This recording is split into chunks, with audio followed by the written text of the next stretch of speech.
మిథున రాశి వారు ఈ ఆదివారం అమావాస్య పుష్యమి నక్షత్ర సందర్భంగా కాళ అమావాస్య కాళాష్టమి సందర్భంగా ఎలాంటి విధి విధానాలు పాటించడం వలన జాతకంలో గ్రహయోగం కలిగి మీరు అపార కుబేర సంపన్నులు అవుతారో ఈ వీడియోలో తెలుసుకుందాం. మిథున రాశిలో ఏ నక్షత్రాలు వస్తాయి అనగా మృగశిర నక్షత్రంలోని 3వ పాదం, 4వ పాదం, ఆరుద్ర నక్షత్రంలోని 4 పాదాలు, పునర్వసు నక్షత్రంలోని 1, 2, 3 పాదంలో కలిపితే మిథున రాశి అవ్వడం జరుగుతుంటుంది. చాలా మందికి పుట్టినటువంటి కాల సమయంలో డేటా బర్త్లు లేనటువంటి కారణం వలన పేరు యొక్క మొదటి అక్షరాన్ని అనుసరిస్తూ ఆ రాశిని తెలుసుకునే ప్రయత్నం చేద్దాం. క, కి, కు, ఖం, అజ్ఞ, ఛ, కే, కో, హ అక్షరాల వారందరూ కూడా మిథున రాశి జాతకులే.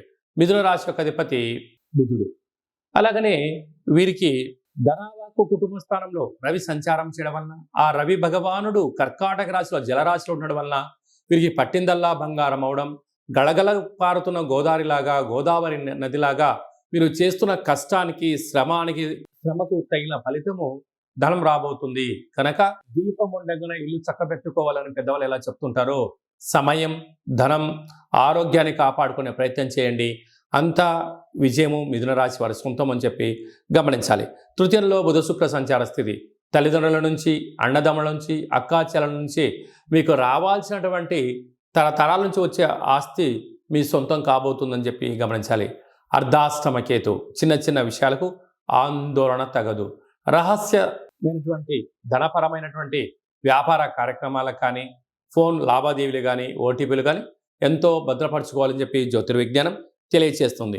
వ్యయంలో కుజుడు గురు సంచార స్థితి ఉండడం వలన, కుజదోష ప్రభావం కారణం వలన, అలాగనే మీ జన్మ నక్షత్రం రోజున అమావాస్య రోజున వాగ్వివాదాలకు దూరంగా ఉండండి.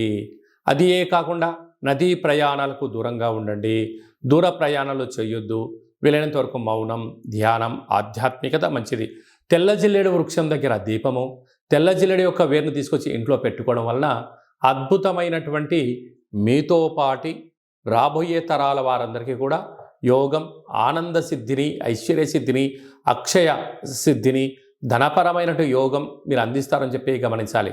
కనుక రుణ సమస్యలకు, రోగ సమస్యలకు దూరంగా ఉంటూ, మౌనంగా ఉంటూ ధ్యానం, ధర్మం, పక్షులకు ఆహారం, కాకులకు ఆహారం, కుక్కలకు ఆహారాన్ని ఏర్పాటు చేయగలిగినట్లయితే కాళభైరవ స్వామికి స్మరణ, ధ్యానము, పూజ చేసుకోవడం వలన మిథున రాశి వారికి అదృష్టం, ఐశ్వర్యం వారి సొంతం కాబోతుంది.